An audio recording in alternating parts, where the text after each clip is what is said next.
नमस्कार विद्यार्थी मित्रांनो, मी डॉक्टर गणेश पाटील। आज आपण ऑडिटिंग आणि टॅक्सेशन या विषयातील प्रकरण 1 अंकेक्षणाची प्रस्तावना, तत्व आणि अंकेक्षण प्रक्रिया यातील अंकेक्षणाचे विविध प्रकार याचा अभ्यास करणार आहोत। मागील व्याख्यानात अंकेक्षणाचे विविध प्रकार बघताना आपण व्यवसायाच्या संघटन पद्धतीनुसार अंकेक्षणाचे प्रकार बघितले।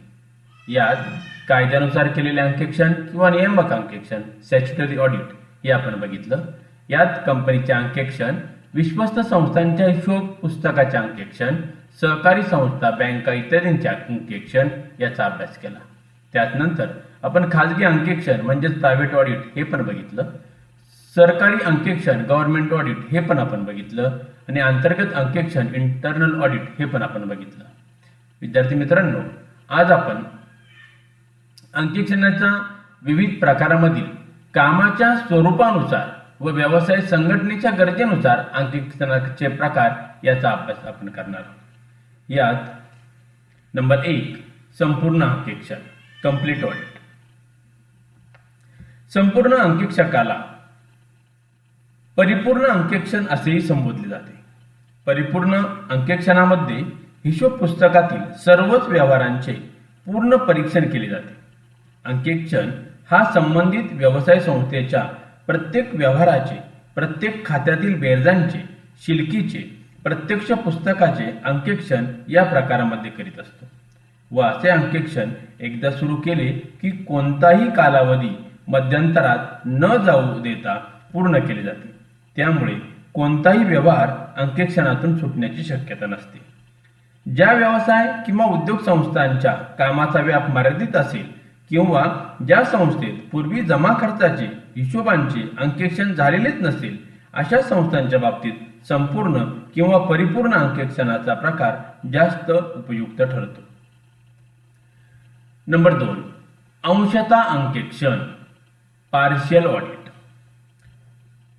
अंशतः अंकेक्षण म्हणजे जेव्हा जमा खर्चाच्या किंवा हिशोब पुस्तकाच्या ठराविक भागाचे किंवा विशिष्ट काळातील व्यवहारांची तपासणी करण्याच्या दृष्टीने अंकेक्षकाची नेमणूक केली जाते, तेव्हा त्या प्रकाराच्या अंकेक्षणाला अंशतः अंकेक्षण असे म्हणतात। उदाहरणार्थ, शिल्लक मालाचे किंवा साठ्याचे अंकेक्षण संस्थेच्या लौकिक मूल्याची किंमत शोधून काढण्याच्या दृष्टीने केलेली तपासणी किंवा संस्थेच्या भागांची किंमत ठरवण्यासाठी केले जाणारे अंकेक्षण या प्रकाराचे अंकेक्षण करण्यासाठी जेव्हा अंकेक्षकाची नेमणूक केली जाते, तेव्हा अंकेक्षणाच्या हेतूची पूर्ण कल्पना अंकेक्षकाला देण्यात येते। त्यामुळे अंकेक्षण तो हेतू लक्षात घेऊनच अंकेक्षणाचे कार्य पूर्ण करतो व त्यानुसार संबंधितांना अहवाल देतो। अंकेक्षकाने अंशतः अंकेक्षण केले असल्यास त्याप्रमाणे स्पष्टपणे आपल्या अहवालात तसा उल्लेख करणे जरुरीचे असते। नंबर 3 वार्षिक अंकेक्षण, एन्युअल ऑडिट।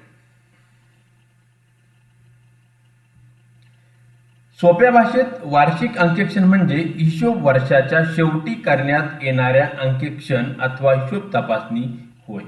वार्षिक अंकेक्षणात व्यवसाय संस्थेचे आर्थिक वर्ष पूर्ण झाल्यावर अंकेक्षणाच्या कार्याला ठराविक मुदतीत सुरुवात होते व एकदा अंकेक्षणाचे कार्य सुरू झाले की ते पूर्ण होईपर्यंत थांबवले जात नाही। अंकेक्षणाचा हा प्रकार व्यावसायिक संस्था व संबंधित संघटना व अंकेक्षक या दोघांच्याही दृष्टिकोनातून अत्यंत उपयुक्त समजला जातो। व्यवसायाचे आर्थिक वर्ष पूर्ण झाल्यावर अंकेक्षक जमा खर्चांची पुस्तके, पावती पुस्तके, हिशोब पुस्तके, दस्तऐवज व इतर संबंधित कागदपत्रे स्वतःच्या ताब्यात घेतो व त्याच्या आधारे अंकेक्षण कार्य पूर्ण करतो। या प्रकारच्या अंकेक्षणात संबंधित संस्थेच्या प्रत्येक व्यवहाराचे सखोल परीक्षण केले जात नाही। त्या व्यवहारांच्या अंकेक्षकाला शंका येतात, फसवेगिरीचा, लबाडीचा, अफरातफरीचा संशय येतो, त्यावेळी अंकेक्षक त्या व्यवहारांबाबतची चौकशी करतो, स्पष्टीकरण मागतो व त्याचे समाधान होईपर्यंत चौकशी व तपासणी करतो। वार्षिक अंकेक्षणाची पद्धती प्रामुख्याने लहान प्रमाणावर व्यवहार असलेल्या संघटनांच्या बाबतीत फार सोयीची ठरते। तसेच या पद्धतीमध्ये वर्षाच्या शेवटी एकदाच अंकेक्षण केले जाते, त्यामुळे काल किंवा कालपव्यय कमी होतो, तसेच अंकेक्षणाचा खर्चही तुलनात्मकरित्या कमी होतो. ज्या व्यवसाय संस्थांमध्ये अंतर्गत नियंत्रणाची पद्धती अत्यंत कार्यक्षम असते व ज्यांना आर्थिक वर्ष संपल्याबरोबर आपले वार्षिक जमा खर्च खाती त्वरित पूर्ण करण्याची घाई नसते, अशा संस्थांच्या दृष्टीने वार्षिक अंकेक्षणाची पद्धती फार उपयुक्त व सोयीची ठरते. नंबर 4, सतत अंकेक्षण.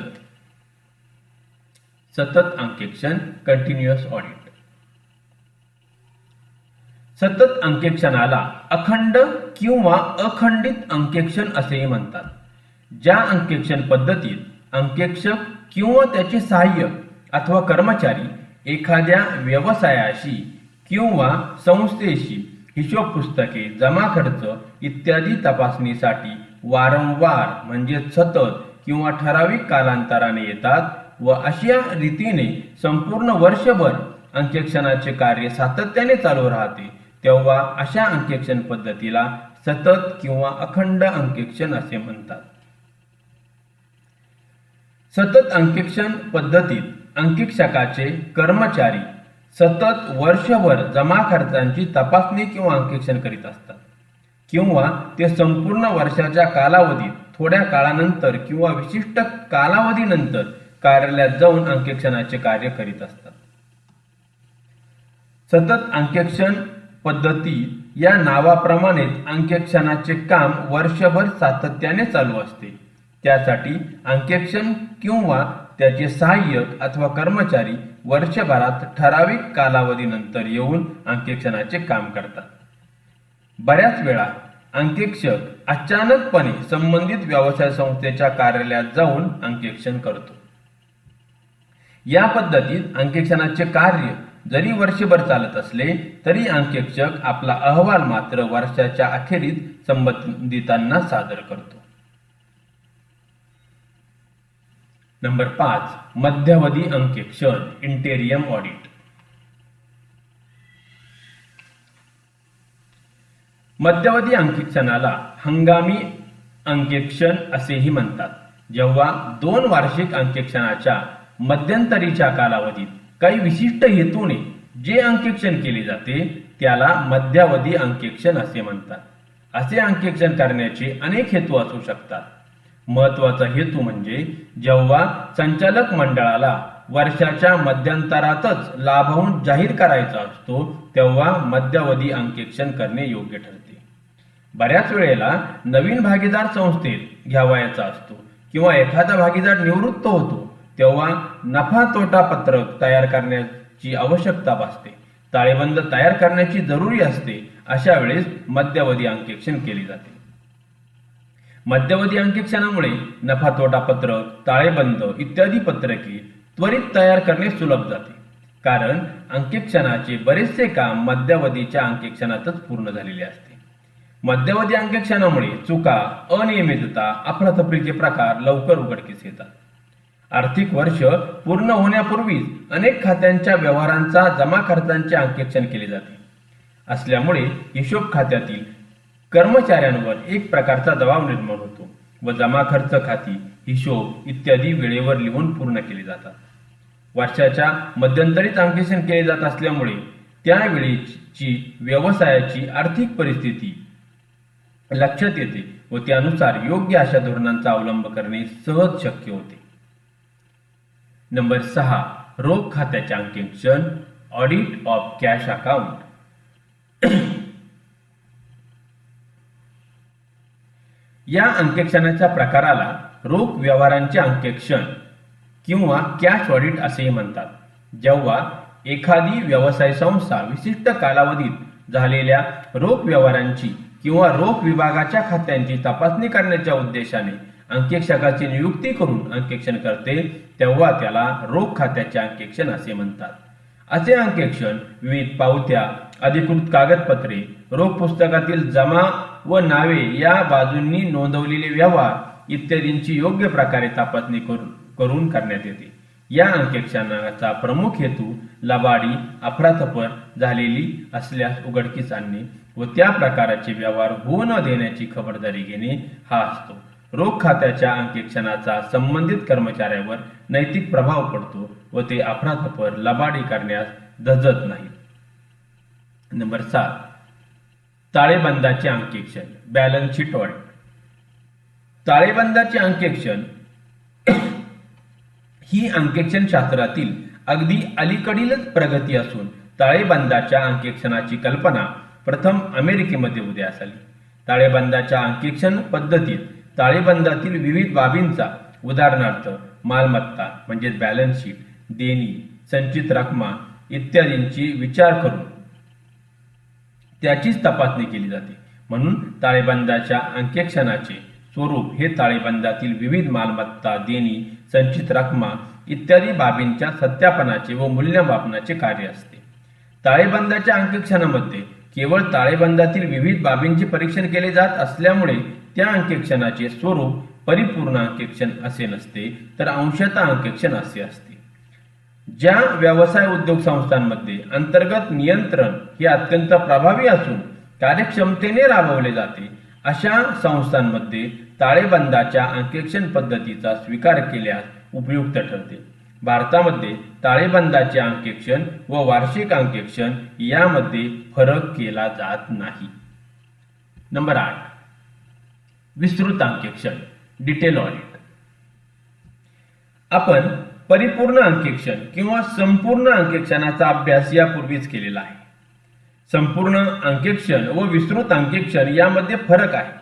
जेव्हा एखाद्या व्यवसाय संस्थेच्या सर्वच आर्थिक व्यवहारांची, जमा खर्चांची, नोंदींची, हिशोबाच्या पुस्तकांची तपासणी किंवा अंकेक्षण करण्यात येते, तेव्हा त्याला संपूर्ण अंकेक्षण असे म्हणतात. तर जेव्हा एखाद्या व्यवसायातील विशिष्ट जमा खर्चाची किंवा निवडक व्यवहारांची सखोल व पूर्ण तपासणी किंवा अंकेक्षण केले जाते, तेव्हा त्याला विस्तृत अंकेक्षण असे म्हणतात. यावरून संपूर्ण अंकेक्षण व विस्तृत अंकेक्षणातील फरक स्पष्ट होतो व तो म्हणजे संपूर्ण अंकेक्षण हे सर्व प्रकारे परिपूर्ण असते, तर विस्तृत अंकेक्षण हे मर्यादित पण सखोल असते. नंबर 9, परिव्यय अंकेक्षण, कॉस्ट ऑडिट. परिव्यय अंकेक्षणाला उत्पादन खर्च अंकेक्षण असे म्हणतात. ज्या व्यवसायात आपण उत्पादन मोठ्या प्रमाणावर केले जाते, त्या व्यवसायातील उत्पादनाचा खर्चही प्रचंड असतो. उत्पादन खर्चाच्या सविस्तर नोंदी ठेवणे आवश्यक असते. त्यामुळे एकूण उत्पादन खर्चाची कल्पना येऊन शक्य तेथे उत्पादन खर्चावर नियंत्रण ठेवता येणे शक्य होते. उत्पादन खर्चावर योग्य प्रकारे नियंत्रण ठेवण्याच्या दृष्टीने परिव्यय अंकेक्षण केले जाते. परिव्यय अंकेक्षणाची योग्य अशी व्याख्या परिव्यय खात्याची अचूकता तपासून परिव्यय खाते नियोजनाप्रमाणे ठेवले आहे किंवा नाही याबाबतची फेर तपासणी करणे म्हणजेच परिव्यय अंकेक्षण होय. दुसऱ्या शब्दात आपल्याला असे म्हणता येईल की उत्पादन खर्चाच्या बाबीतील नोंदी, जमा खर्च बरोबर लिहिले आहेत किंवा नाही हे तपासण्यासाठी जे अंकेक्षण केले जाते त्याला परिव्यय अंकेक्षण असे म्हणतात. परिव्यय अंकेक्षणाचा मुख्य हेतू म्हणजे उद्योगधंद्यात उत्पादन खर्चाचा हिशोब परिव्यय अंकेक्षणाच्या तत्वानुसार ठेवला आहे किंवा नाही ते पाहणे. उत्पादन खर्चाच्या नोंदीत काही चुका, उणिवा, अनियमितता किंवा गैरप्रकार असतील तर ते शोधून काढणे व योग्य ती कारवाई करून हिशोब पुस्तके नीट ठेवण्याबाबत मार्गदर्शन करणे. उत्पादनाचा खर्च योग्य आहे किंवा नाही याची तपासणी करणे. नंबर 10, संयुक्त अंकेक्षण, जॉईंट ऑडिट. जेव्हा एखाद्या व्यवसायामध्ये 2 किंवा त्यापेक्षा जास्त अंकेक्षणाची नियुक्ती करून अंकेक्षण करण्यात येते, तेव्हा त्या अंकेक्षणाला संयुक्त अंकेक्षण असे म्हणतात. मोठ्या प्रमाणावर आर्थिक व्यवहार असलेल्या व्यवसाय संस्था आपल्या जमा खर्चाचे संयुक्त अंकेक्षण करून घेतात. या प्रकारात अंकेक्षकाची अंकेक्षणाबाबतची जबाबदारी वैयक्तिक तसेच संयुक्त असते. बऱ्याच वेळा हे अंकेक्षक आपापसात करार करून कोण कोणती कामे करावायची याची वाटणी करून घेतात व त्या करारानुसार त्याची जबाबदारी निश्चित करतात. संयुक्त अंकेक्षण आपल्या अंकेक्षणाचा अहवाल संयुक्तपणे किंवा स्वतंत्रपणे देतात. बऱ्याच वेळा मोठ्या आकारमान असलेल्या व्यवसाय संस्था विविध प्रकारच्या अंकेक्षणासाठी स्वतंत्र अंकेक्षणाची नेमणूक करतात. अंकेक्षणाचा प्रकारमधला नंबर 11 योग्यता अंकेक्षण. योग्यता अंकेक्षणाला शिष्टाचार अंकेक्षण किंवा उपयुक्तता अंकेक्षण असेही म्हणतात.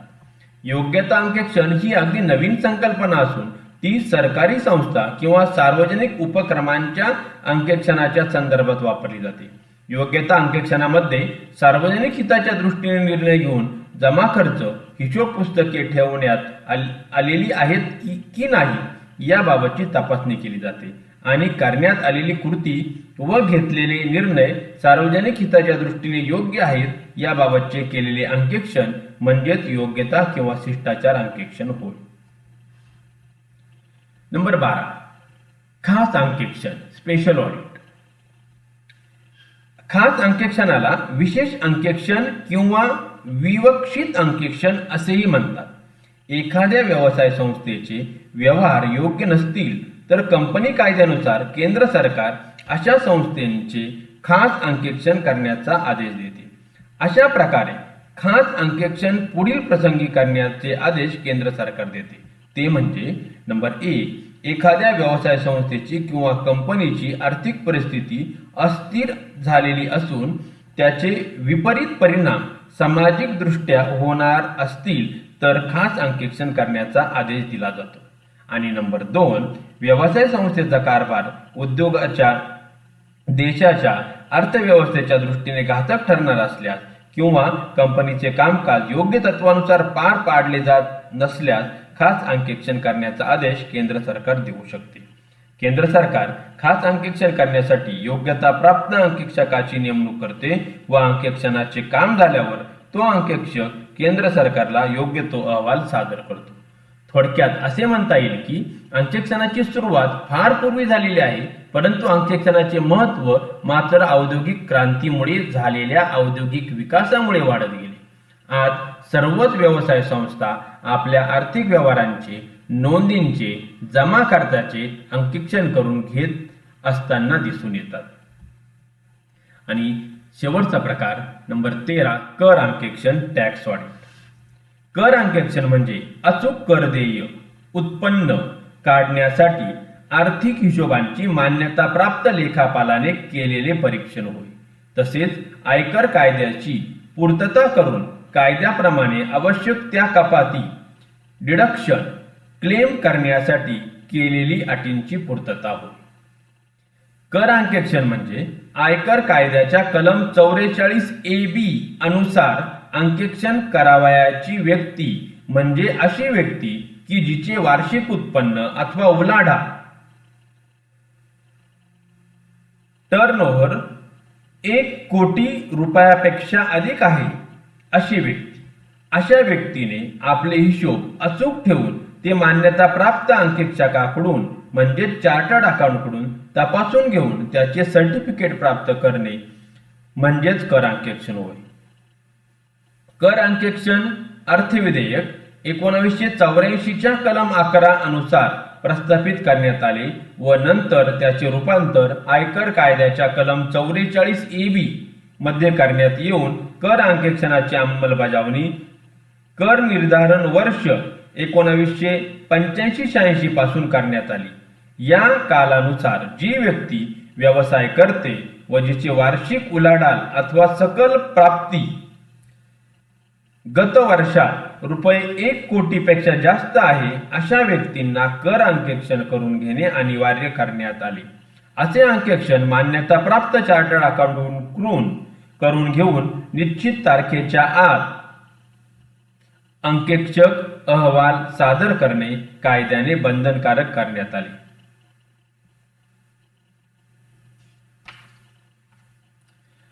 अशा पद्धतीने अंकेक्षण म्हणजे एखाद्या व्यवसाय संस्थेच्या हिशोबाच्या पुस्तकाचे जमा खर्चाचे मूळ कागदपत्रांचे परीक्षण करणे होय. आणि विद्यार्थी मित्रांनो, आपण अंकेक्षणाचे जे आज आपण 13 प्रकार बघितले आणि या 13 प्रकारात आपण सगळ्यात महत्त्वाचं म्हणजे हे जे काही अंकेक्षण बघितलं, हे अंकेक्षण आपण कालमर्यादानुसार म्हणजे थोडक्यात कालखंडानुसार जे अंकेक्षणाचे प्रकार पडतात हे सर्व प्रकार यात त्याचा समावेश करण्यात आला आहे. यात संपूर्ण अंकेक्षण, अंशतः अंकेक्षण, वार्षिक अंकेक्षण, सतत अंकेक्षण, मध्यावधी अंकेक्षण, रोख खात्यांचे अंकेक्षण, ताळेबंदाचे अंकेक्षण, विस्तृत अंकेक्षण, परिव्यय अंकेक्षण, संयुक्त अंकेक्षण, योग्यता अंकेक्षण, खास अंकेक्षण आणि कर अंकेक्षण असे कालखंडानुसार अंकेक्षणाचे जवळपास 13 विविध प्रकार पडतात. आणि सर्वात महत्त्वाचं म्हणजे हे अंकेक्षण व्यवसायाच्या दृष्टीने किती महत्त्वाचं आहे हे सर्व हे 13 प्रकार आपल्याला नमूद करून देतात. तर विद्यार्थी मित्रांनो, आजच्या लेक्चरला आज आपण इथेच थांबूया. तुम्हाला जर या लेक्चर विषयी, या व्याख्यानाविषयी काही तुमचे डाऊट्स असतील, काही शंका असतील तर तुम्ही त्या माझ्या ईमेल ॲड्रेसवर मला विचारू शकता. Thank you very much.